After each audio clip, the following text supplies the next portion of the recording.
Aku berdiri di tengah keluarga besar suamiku. Sementara puluhan pasang mata menatap dan beberapa orang tertawa karena aku dianggap perempuan mandul. Selama 2 tahun aku menanggung semua hinaan itu sendirian. Tapi hari itu aku membawa sebuah amplop yang membuat suamiku pucat dan mertuaku kehilangan kata-kata. Yang sudah subscribe, saya doakan selalu sehat dan berlimpah rezeki, dan tulis komentar, aku ingin punya pasangan terbaik. Terima kasih.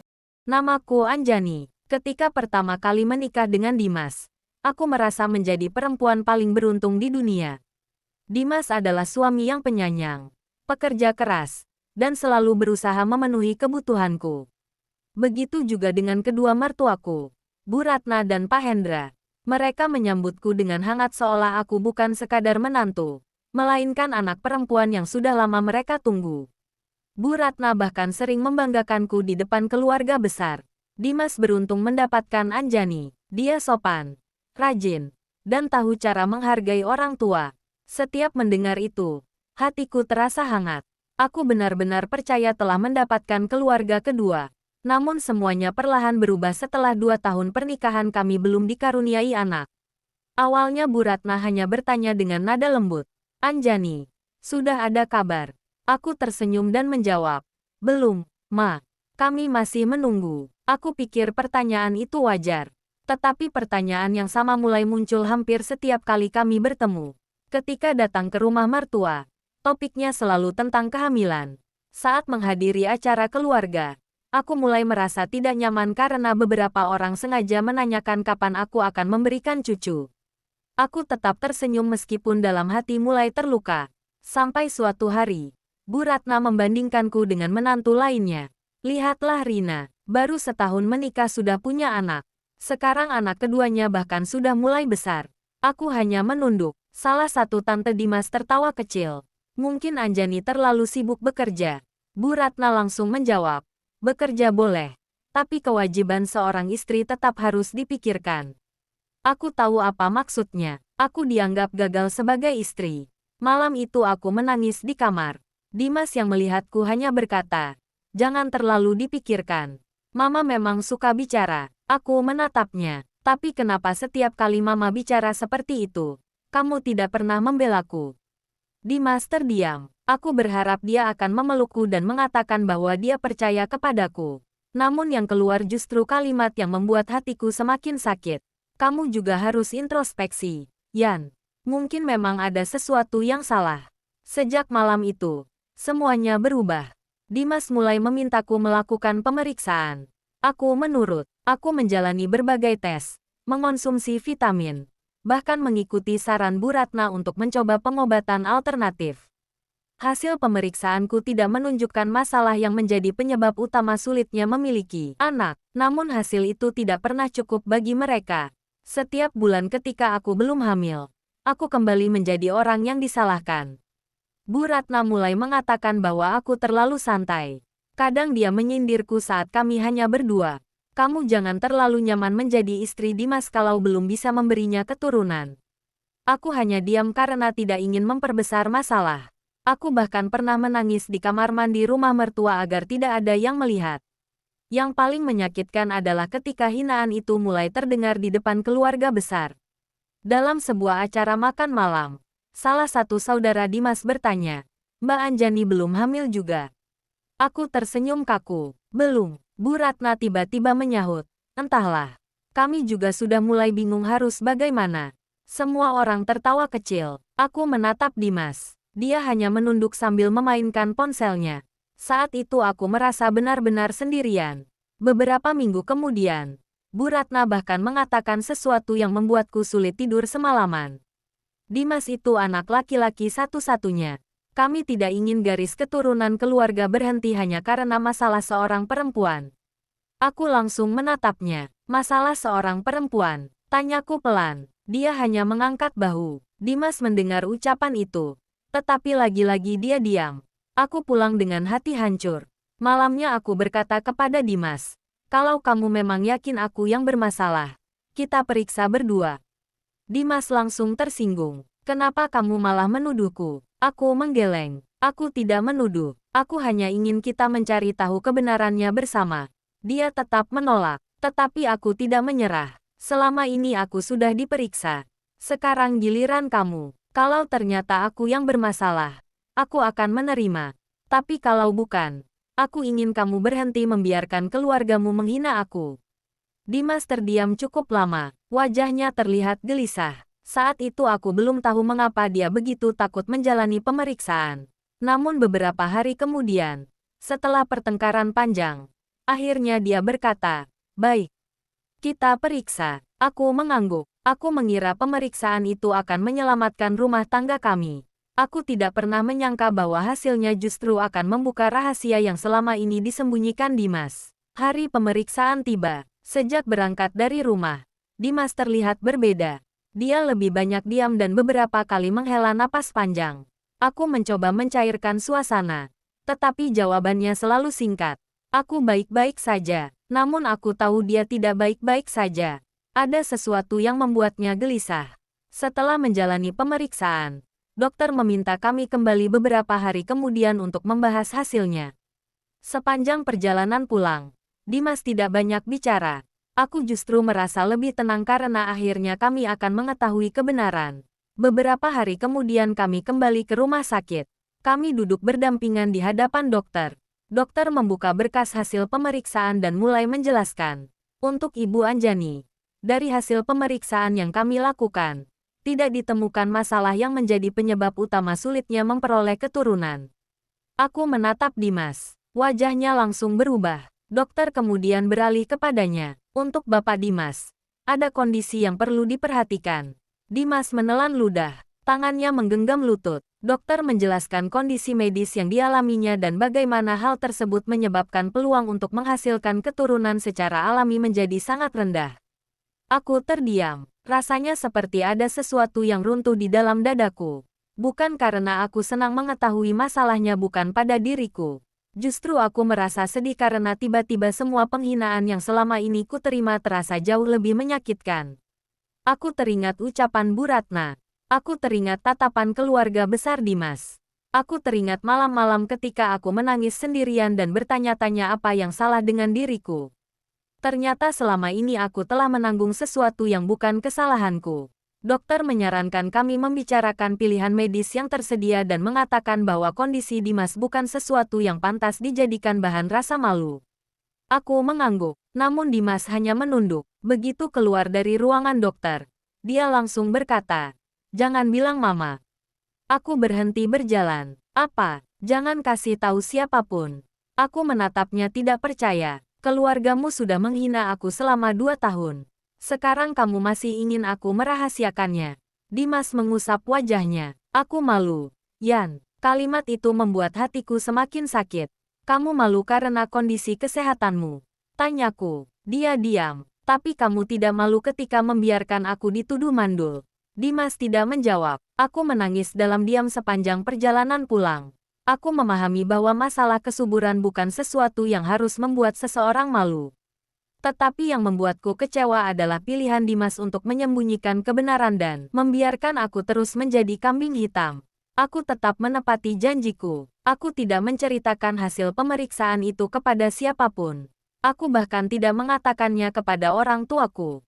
Aku berharap Dimas akan berubah setelah mengetahui kenyataan. Namun harapanku kembali hancur. Bu Ratna justru semakin sering menyindirku. "Sudah 2 tahun, Anjani. Jangan terlalu lama menunggu." Aku hanya diam. Suatu sore, dia berkata kepadaku, "Kalau memang kamu tidak mampu memberikan cucu, jangan salahkan kami kalau nanti Dimas mengambil keputusan lain." Aku menatapnya dengan dada sesak. Dia tidak tahu bahwa anaknya sendiri yang memiliki masalah. Atau mungkin dia tidak ingin tahu. Dimas berada di ruangan sebelah dan mendengar semuanya. Namun dia tidak mengatakan apapun. Malamnya aku bertanya, "Sampai kapan aku harus menanggung semua ini?" Dimas hanya berkata, "Tolong mengerti kondisiku." Aku tertawa getir. "Aku sudah mengerti kondisimu. Tapi siapa yang mengerti kondisiku?" Dia terdiam. "Aku menjaga rahasiamu karena aku mencintaimu. Tapi kalau kamu terus membiarkan aku dihina, sampai kapan aku harus melindungi harga dirimu?" Dimas tidak menjawab. Hari demi hari berlalu dan aku semakin lelah. Aku tidak lagi menangis setiap kali dihina. aku justru mulai merasa kosong. Hingga suatu hari kami menghadiri acara keluarga besar. Semua saudara Dimas hadir. Seperti biasa, pembicaraan tentang cucu kembali muncul. Bu Ratna tersenyum sambil berkata, saya hanya ingin sebelum tua bisa menggendong cucu dari Dimas. Beberapa orang tertawa, lalu dia menatapku. Tapi sepertinya Anjani belum mampu mewujudkannya. Kali ini aku menatap Dimas. Dia kembali diam. Aku merasakan sesuatu dalam diriku benar-benar patah. Saat itulah aku sadar. Mungkin sudah waktunya kebenaran tidak lagi menjadi rahasia. Acara keluarga itu awalnya berjalan seperti biasa. Rumah Pak Hendra dipenuhi saudara, makanan, dan suara tawa. Aku datang bersama Dimas meskipun sebenarnya aku sudah tidak ingin lagi menghadiri acara keluarga mereka. Namun Dimas memintaku tetap datang. Katanya, jangan bikin masalah. Kita cuma sebentar. Aku hanya mengangguk. Dalam hati aku sudah merasa sesuatu akan terjadi. Dan benar saja. Setelah semua orang berkumpul, Bu Ratna mulai membicarakan cucu. Awalnya dia berbicara dengan beberapa saudara. Namun kemudian topik pembicaraan perlahan mengarah kepadaku. Saya ini cuma ingin melihat Dimas punya anak. Saya tidak meminta yang aneh-aneh. Salah satu tante berkata, mungkin sebentar lagi, Bu. Bu Ratna tertawa kecil. Entahlah, sudah 2 tahun saya menunggu. Semua orang mulai menatapku. Aku masih diam. Kemudian salah satu sepupu Dimas berkata sambil bercanda, Mbak Anjani jangan-jangan terlalu takut punya anak. Beberapa orang tertawa. Aku menggigit bibir. Lalu Bu Ratna melontarkan kalimat yang membuat kesabaranku habis. Kalau memang tidak bisa menjadi ibu, setidaknya jangan menghalangi Dimas mendapatkan keturunan dari perempuan lain. Ruangan langsung dipenuhi bisikan. Aku menatap Dimas. Dia duduk diam, wajahnya tegang, tetapi tidak membelaku. Saat itulah aku merasa tidak punya alasan lagi untuk melindunginya. Selama ini aku menjaga rahasianya karena masih mencintainya. Namun dia membiarkan keluarganya menghancurkan harga diriku berkali-kali. Tanganku perlahan masuk ke dalam tas. Aku mengambil amplop hasil pemeriksaan dokter. Dimas langsung melihatnya. Wajahnya berubah pucat. Anjani, jangan, katanya pelan. Aku berdiri. Semua orang menatapku. Kenapa jangan? Tanyaku. Dimas berdiri. Kita bicara di rumah. Aku menggeleng. Aku sudah terlalu lama bicara di rumah. Tidak ada yang berubah. Bu Ratna mulai marah. Apa maksud kamu? Aku menatapnya. Mama selama ini ingin tahu kenapa kami belum punya anak, kan? Dia terdiam. Aku mengeluarkan 2 lembar hasil pemeriksaan. Ini jawabannya. Pak Hendra mengambil surat itu. Beberapa detik kemudian ekspresinya berubah. Bu Ratna merebut surat dari tangannya. Matanya bergerak membaca isi pemeriksaan. Wajahnya perlahan pucat. Tidak mungkin, katanya. Aku menjawab. Kenapa tidak mungkin? Dia tidak bisa menjawab. Aku menatap seluruh keluarga. Selama ini kalian menyebut saya mandul. Kalian mempermalukan saya. Kalian membandingkan saya dengan perempuan lain. Bahkan kalian menyuruh Dimas mempertimbangkan perempuan lain. Air mataku mulai jatuh. Padahal hasil pemeriksaan dokter menunjukkan bahwa kondisi Dimaslah yang membuat peluang kami memiliki anak secara alami menjadi sangat rendah. Ruangan seketika sunyi. Tidak ada lagi tawa. Tidak ada lagi bisikan. Semua orang menatap Dimas. Dia menundukkan kepala. Salah satu saudaranya berkata, Dim, benar. Dimas tidak menjawab. Bu Ratna menatap anaknya. Dimas, air mata mulai jatuh dari wajahnya. Kenapa kamu tidak pernah bilang? Dimas akhirnya menangis. Aku takut. Ma, aku tertawa getir. Kamu takut malu. Dimas menatapku. Aku minta maaf. Aku menggeleng. Aku sudah menjaga rahasiamu. Aku sudah rela dianggap mandul demi melindungimu. Tapi kamu tidak pernah menjaga aku. Pak Hendra terlihat terpukul. Dia menatap istrinya lalu berkata, kita sudah salah menuduh Anjani. Bu Ratna menangis. Namun aku sudah terlalu lelah untuk menerima permintaan maaf. Aku melepas cincin pernikahanku. Dimas langsung mendekat. Jangan lakukan ini. Aku meletakkan cincin itu di atas meja. Aku tidak pergi karena kamu memiliki masalah kesehatan. Aku pergi karena kamu membiarkan aku dihancurkan. Tidak ada yang bisa membantah. Aku mengambil tas dan berjalan keluar. Dimas mengejarku sampai halaman. Anjani, tolong beri aku kesempatan. Aku menoleh. Kesempatan itu sudah kamu punya selama 2 tahun. Kamu memilih menyia-nyiakannya. Aku kemudian pergi meninggalkan rumah itu. Malam tersebut bukan hanya akhir dari sebuah acara keluarga. Itu adalah akhir dari pernikahan yang selama ini kupikir masih bisa diselamatkan. Setelah meninggalkan Dimas, aku kembali tinggal bersama orang tuaku. Hari-hari pertama terasa sangat berat. Aku sering terbangun tengah malam dan menangis tanpa suara. Bukan karena aku masih ingin kembali kepada Dimas, tetapi karena aku merasa telah kehilangan sebagian besar hidupku. Aku pernah membayangkan pernikahan kami akan bertahan sampai tua. Aku pernah menganggap Bu Ratna dan Pak Hendra sebagai orang tuaku sendiri. Namun semuanya berubah ketika aku dijadikan sasaran kesalahan atas sesuatu yang bukan kesalahanku. Proses perceraian berjalan beberapa bulan. Dimas tidak banyak melawan. Dalam beberapa pertemuan, dia hanya meminta maaf. Tetapi aku sudah mengambil keputusan. Aku tidak ingin lagi hidup dalam rumah tangga yang membuatku harus memilih antara mempertahankan pernikahan dan mempertahankan harga diriku. Setelah resmi bercerai, aku mulai menata hidup kembali. Aku kembali fokus bekerja. Aku lebih sering menghabiskan waktu bersama orang tuaku. Aku juga mulai bertemu teman-teman lama yang selama ini jarang kutemui. Perlahan aku belajar tersenyum lagi. Di tengah proses itulah aku bertemu Rangga. Pertemuan kami sederhana. Kami diperkenalkan oleh seorang teman. Awalnya aku tidak memiliki niat untuk menjalin hubungan baru. Aku bahkan sempat mengatakan kepada Rangga bahwa aku memiliki masa lalu yang tidak mudah. Namun dia tidak menghakimi. Dia justru berkata, semua orang punya masa lalu. Yang penting bagaimana kita menjalani hari ini. Kalimat itu membuatku nyaman. Hubungan kami berkembang perlahan. Rangga tidak pernah menanyakan berapa cepat aku bisa memberinya anak. Dia tidak pernah menjadikan masa laluku sebagai bahan perbandingan. Ketika aku menceritakan tentang Dimas dan keluarganya, Rangga hanya berkata, kamu tidak perlu membuktikan bahwa kamu perempuan yang baik. Cara kamu bertahan saja sudah cukup membuktikannya. Aku menangis saat mendengar itu. Untuk pertama kalinya ada seorang pria yang tidak membuatku merasa kurang. Beberapa waktu kemudian Rangga melamarku. Aku menerima. Pernikahan kami berlangsung sederhana. Tidak ada pesta besar. Tidak ada tuntutan dari keluarga. Hanya ada dua orang yang ingin membangun hidup baru tanpa membawa kebencian dari masa lalu. Beberapa bulan setelah menikah, tubuhku mulai terasa berbeda. Aku terlambat datang bulan. Awalnya aku tidak berani berharap. Setelah membeli alat tes kehamilan, tanganku gemetar ketika melihat dua garis muncul. Aku duduk di lantai kamar, mandi sambil menangis. Selama bertahun-tahun aku pernah dibuat percaya bahwa tubuhku bermasalah. Aku pernah dihina karena dianggap tidak mampu menjadi seorang ibu. Dan hari itu aku mendapatkan jawaban yang tidak pernah bisa diberikan oleh semua orang yang dulu menghakimiku. Aku hamil. Ketika memberitahu Rangga, dia memelukku erat. Kami menangis bersama. Kehamilan itu berjalan dengan baik.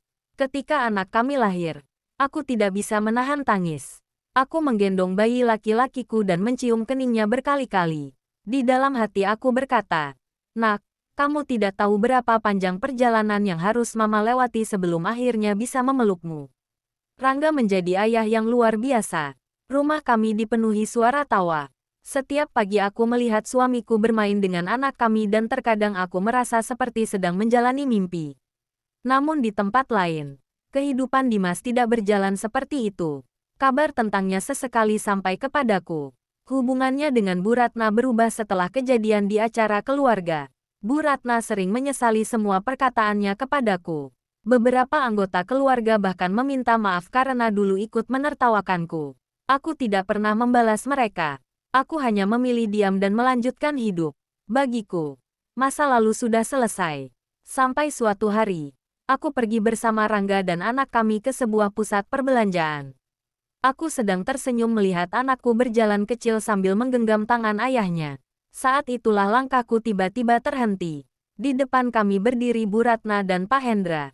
Beberapa detik kemudian aku melihat Dimas di belakang mereka. Kami semua saling menatap. Bu Ratna langsung melihat anak yang kugendong. Wajahnya berubah pucat. Dimas juga terdiam. Mereka seperti tidak percaya dengan apa yang mereka lihat. Dan saat itu aku sadar. Takdir telah mempertemukan kami sekali lagi. Bukan untuk mengulang luka lama, tetapi untuk menunjukkan kepada mereka bagaimana kehidupanku setelah aku memilih pergi. Bu Ratna berdiri kaku di depanku. Matanya berpindah dari wajahku ke anak yang sedang kugendong. Dulu perempuan itu selalu mengatakan aku tidak akan mampu memberikan cucu kepada keluarganya. Kini dia berdiri di hadapanku melihat seorang anak yang memanggilku ibu. Wajahnya berubah suram. Tidak ada lagi kesombongan. Tidak ada lagi tatapan merendahkan. Yang terlihat hanya rasa malu dan penyesalan. Anjani, suaranya terdengar pelan. Aku tidak langsung menjawab. Rangga berdiri di sampingku sambil menggenggam tanganku. Anakku tertawa kecil tanpa mengetahui apa yang sedang terjadi. Bu Ratna mendekat beberapa langkah. Itu anakmu. Aku mengangguk. Air mata langsung mengalir di wajahnya.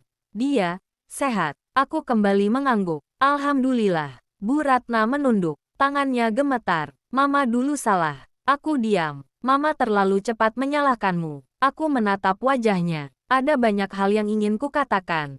Tetapi semuanya terasa tidak penting lagi. Saya sudah memaafkan, Ma. Dia mengangkat wajahnya. Mungkin dia berharap mendengar lebih banyak.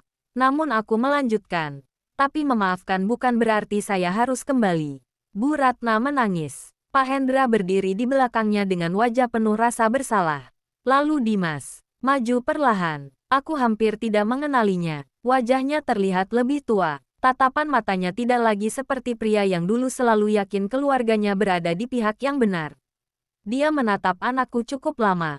Anjani, katanya. Aku menatapnya. Aku ikut bahagia melihatmu. Aku tersenyum tipis. Terima kasih. Hanya itu yang bisa aku katakan.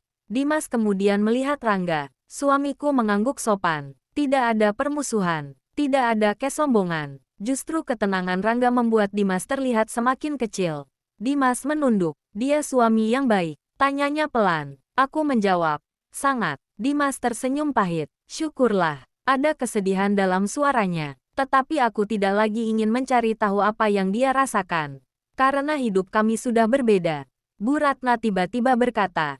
Kalau saja waktu bisa diputar. Aku menggeleng pelan. Tidak perlu. Ma, yang sudah terjadi biarlah menjadi pelajaran. Dia menangis lebih keras. Mama menyesal. Aku mengangguk. Saya percaya. Kemudian anakku memanggil. Mama. Aku langsung menoleh kepadanya. Aku tersenyum dan mencium pipinya. Saat itulah aku sadar bahwa aku tidak perlu menunjukkan kemenangan kepada siapapun. Kebahagiaanku tidak membutuhkan pengakuan dari keluarga Dimas. Aku tidak perlu mengatakan bahwa mereka salah. Aku tidak perlu membalas semua hinaan mereka. Kehidupan sudah melakukan semuanya dengan caranya sendiri. Dulu aku keluar dari rumah Dimas sambil menangis karena dituduh sebagai perempuan yang tidak mampu memberikan keturunan. Sekarang aku berdiri di hadapan mereka bersama suami yang mencintaiku dan seorang anak yang menjadi kebahagiaan kami.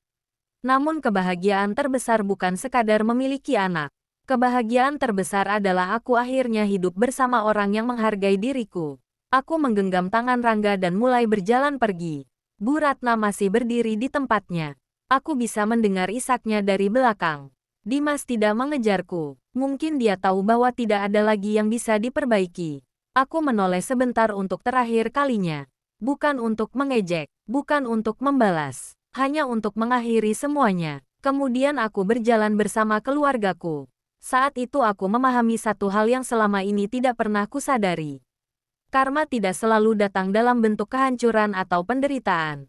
Kadang karma hanya berupa kesempatan untuk melihat orang yang pernah kita hina ternyata bisa hidup jauh lebih bahagia setelah meninggalkan kita. Aku tidak pernah membalas Bu Ratna. Aku tidak pernah menyebarkan aib Dimas. Aku bahkan tidak pernah menceritakan kepada banyak orang apa yang sebenarnya terjadi. Tetapi kebenaran tetap menemukan jalannya sendiri. Dan akhirnya aku mengerti. Aku tidak kehilangan keluarga ketika meninggalkan Dimas. Aku justru menemukan kembali diriku sendiri. Aku tidak gagal menjadi seorang istri. Aku hanya pernah berada di samping orang yang tidak mampu berdiri untukku. Kini aku memiliki suami yang menghargai, keluarga yang menerima, dan seorang anak yang menjadi anugerah terbesar dalam hidupku. Aku menatap Rangga dan anak kami sambil tersenyum.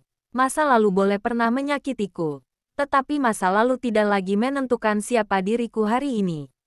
Dan ketika kami terus berjalan meninggalkan mereka, Untuk pertama kalinya aku merasa benar-benar bebas.